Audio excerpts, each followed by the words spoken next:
Welcome, you're watching live with Dr. Usman Zafar at News Time.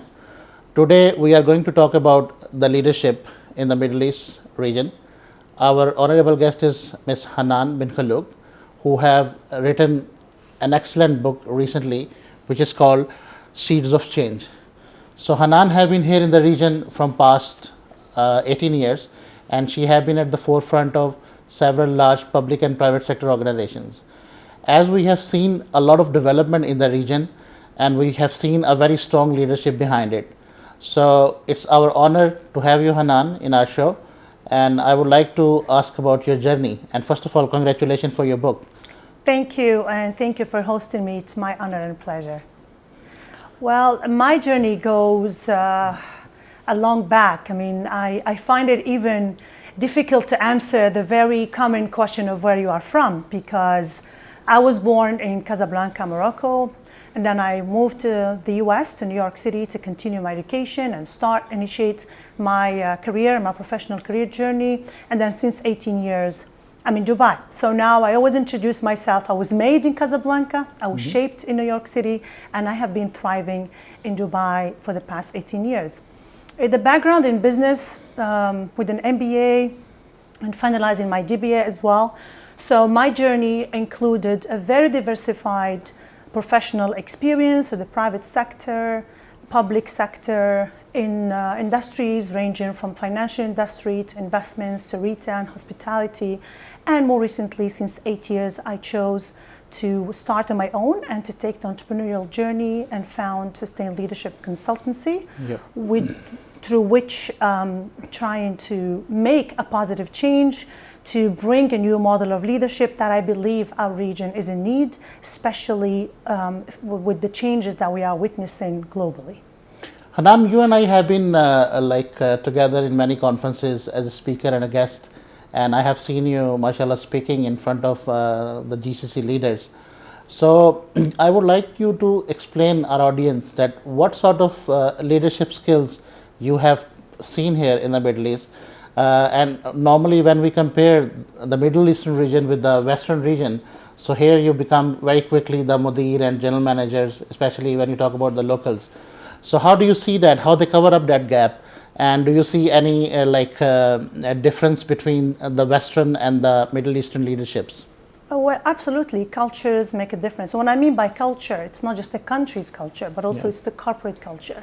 And if I have to define the leadership here, I would say it's transformative leadership. I mean, if we just look at what happened in 20 years, I don't think there is any country, and I'm just comparing the UAE, I don't think there is any country with a history of the change that happened within 50 years. I mean, it's immense change. And that only happens if you have leaders who are transformational, who have a vision and they believe in it and they manage to role model those behaviors that they want to see in their people. With that, they instill trust.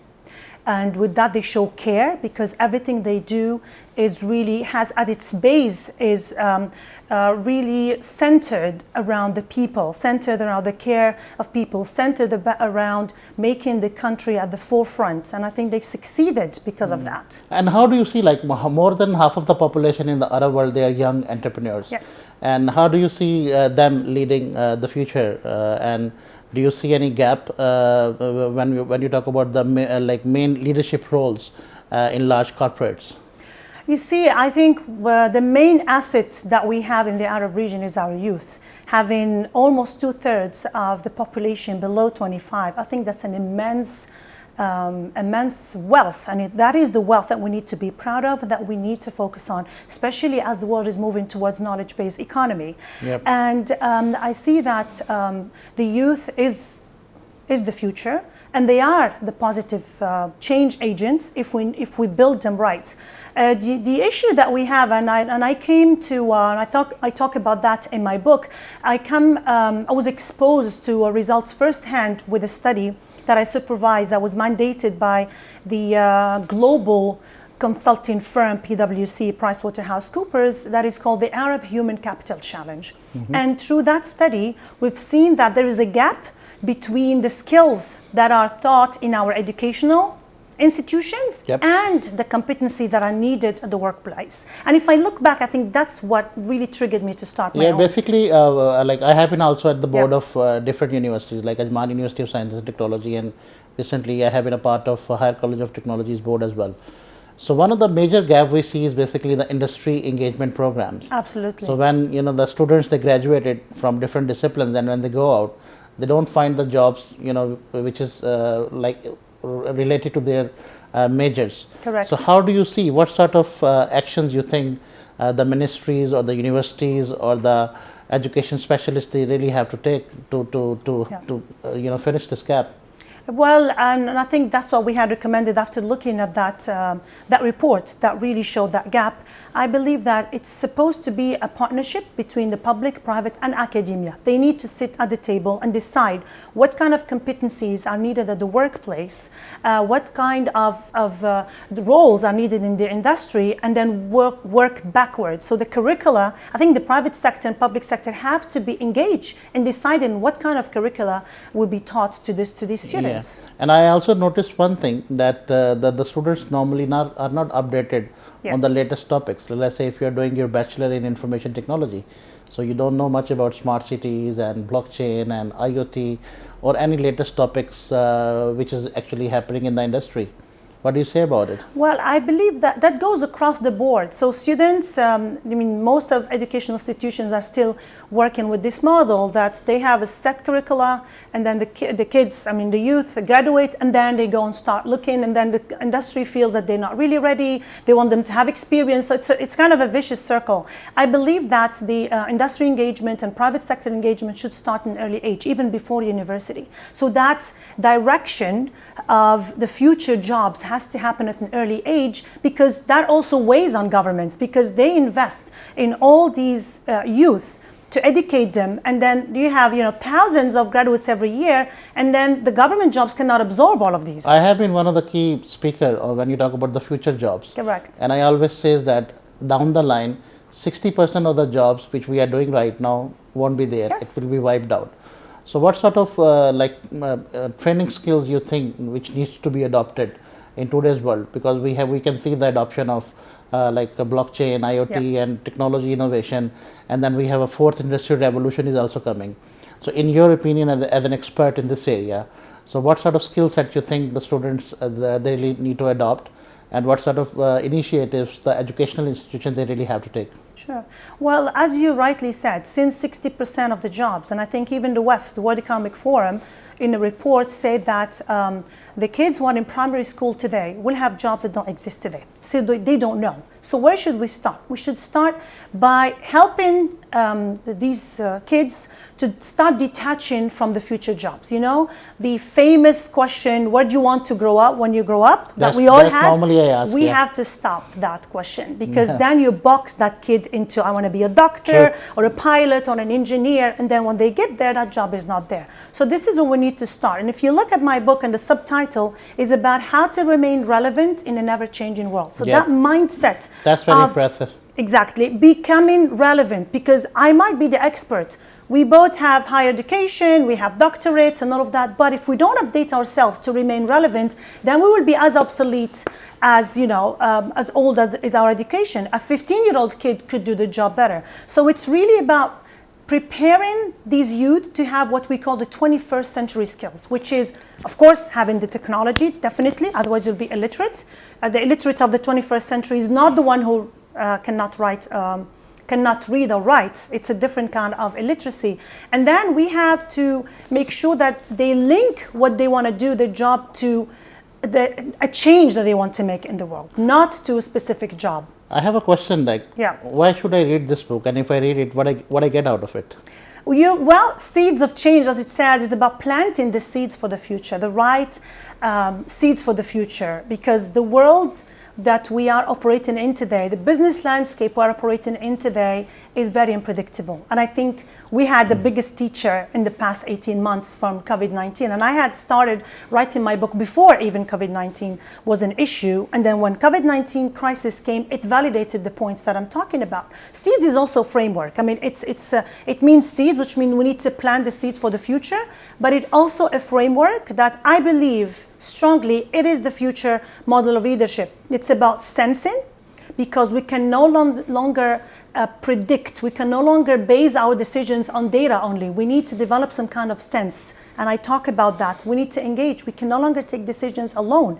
We need to engage with the youth. Today, the youth have different motivations, different ways of wanting to work. You cannot treat them like the employees in Generation X, like ours. I would like to ask a very sensitive question. Sure. COVID-19 has changed our lives. Yes. So how do you see the impact of pandemic on the youth development?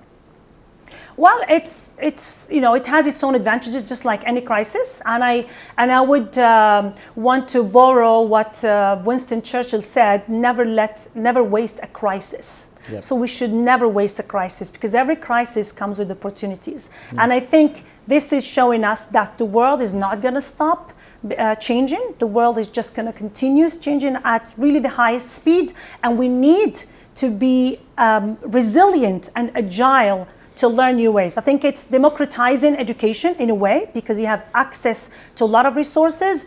The fact that everybody's used to the e-learning and the remote learning is also opening a lot of opportunities, but at the same time it might affect the social skills and the human interactions, and that's what we need to really draw a line. Hanan, I have been following you from past several years, and I have seen you writing on Forbes and Oxford Business Reviews, which is like a great articles. You being a woman, how do you see the woman empowerment, especially in this part of the world? Okay. Well, if you have been following me really well, you would know that I never use the word empowerment. Yeah. I don't think that we need to use the word empowering women, because I think women don't need to be empowered. They have that. They just need a space to be advanced. And if we need to use the word empowerment, and that's a quote that you could find online, we need to empower societies and workplaces with the feminine attributes. It's no longer about women, it's about the feminine attributes that the business landscape today needs, which is empathy, which is care, which is risk aversion. The model of leadership, the masculine model of leadership, is gone. The future needs these kind of leadership attributes that we can teach to men as well. Because it is not, but that's why I don't like the word empowerment, because we think that by putting a woman in a position and then she's forced to lead with the masculine model, then we don't serve the purpose. Yeah. It's about creating that conducive environment that will give us diversity in the model of leadership. Well, I think that's what we need. I think that makes a lot of sense. So tell us about your project, Tawazun. That's it. That brings us to Tawazun. Tawazun simply means balance in Arabic. And with Tawazun, we want to shift the narrative, especially in our Middle East and in Middle East region and Arab region. I personally don't believe in something called gender equality. I don't think we are equal. And with that does not make me less of somebody who wants to advance females. You know that I'm a big advocate. It just means that why do we have to limit to being equal? We could do better. Mm-hmm. So by putting that ceiling of talking about gender equality, what we do is limiting ourselves. Second, maybe we need rights that men haven't thought about before. Yeah. So why do we have to only compare ourselves? Third, it only creates the gap, because it becomes, especially in our culture, in our Muslim and Arab culture, it just creates that competitiveness between men and women. So when we say balance, when we say tawazun, it means that we want to work together. This is not a fight between men and women, and this is somehow how it turned to be. Yeah. It's like women want to fight with men. Even if you see now, like most of the major international companies, their CEOs, CFOs, or C-level communities are led by the women. So my question to you is, do you think till now the women are equally paid as compared to the men? No, we still have a long way to go.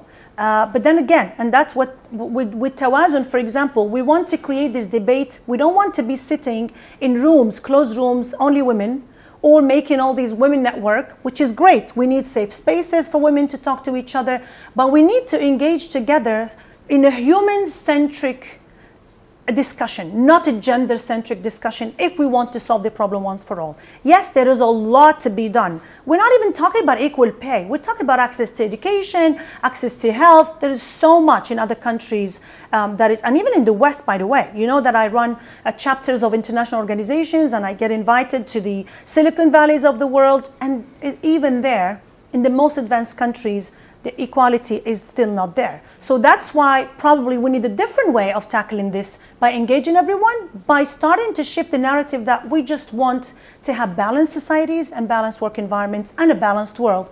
And that's what Tawazun strives to achieve. So you being a leader, especially in the area for leadership and transferring your knowledge to different skill set, what sort of advice you will give to the women in the Middle East or new entrepreneurs which are coming up? What are the areas they really need to focus to, to be shine among the society members? I would just say, think of yourself as an individual, because sometimes when we think, we start having those limiting beliefs that I am a woman, that's why I might not do this. Many of limiting beliefs, they're just coming from that assumption. Just think of yourself, choose what you want to do as an individual, regardless of if you are a man and a woman, and go with that decision, and then tackle the challenges just like any challenges. We don't have challenges because you are women. Sometimes we create those barriers without us seeing it. We create what we call that glass ceiling for ourselves. Yeah. Another question which is important, like Emiratization, for example. I have seen UAE have done fantastic job in getting the locals into the private sector. Correct. So do you think that like most of the local Emirati women, they are ready for the private sector and they are working in the private sector, their preference is always the public sector? I think since the day I came here, I've seen really massive change, and especially in the mindset of the Emirati youth, men and women, really starting to believe that they need to contribute to the change, and they need to contribute to the growth of their country. And if that means that they need to be in the private sector, I think it's changing. It's gradual. It's not reaching the level that will make that integration of the local talent within the private sector. We have to be really fair and true to what's happening, and the data shows that. But I think it's going upwards, and it's just going to continue doing that. In your opinion, and with respect to your skill set, where do you see the gaps in different industry segments? The alignment, and that, as you call it, the industry integration. I feel that that's what we need to have. We have the best strategy, we have the best visions, but as Jim Collins said, it's the success of every strategy is only 1% vision, 99% alignment. So we need to work more on the alignment.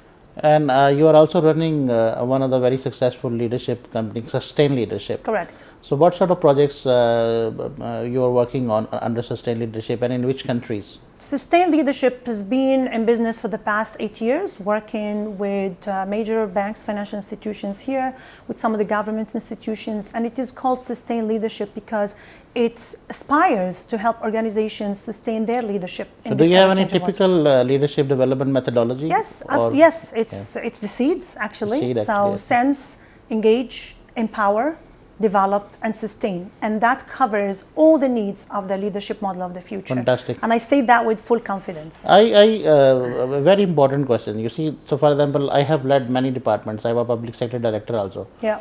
You put in one room, one department, with the same skill set, same education, different man, woman, and you give them a task. So most of these managers, they perform the task, but with their own style. Somebody finish it in one day, somebody takes 1 week to do it. So how do you compare that?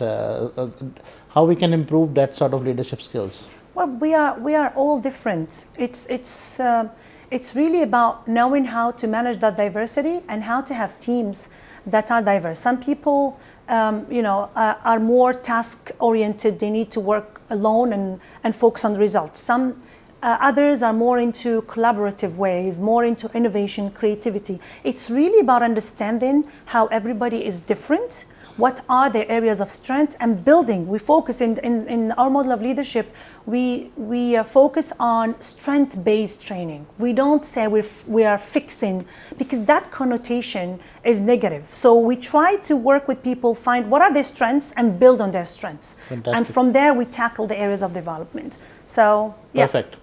So thank you very much, Hanan, for your wonderful presence. I really enjoyed talking to you always, and thanks a lot. Viewers, you're watching Live with Dr. Usman Zafar exclusively on News Time. So our today topic was about the leadership, and as we see that the Middle East have made a huge progress, and that is because of the strong leadership behind several initiatives in the region. And I congratulate a seasonal professional, Hanan, because they are always behind somewhere in this success. So thank you very much for watching this show. We will see you again with some more innovative ideas. Thanks a lot. Thank you, Hanan. Thank you, and thank you for creating another platform to share knowledge and to share insights with the audience. Thank you very much. Thank you.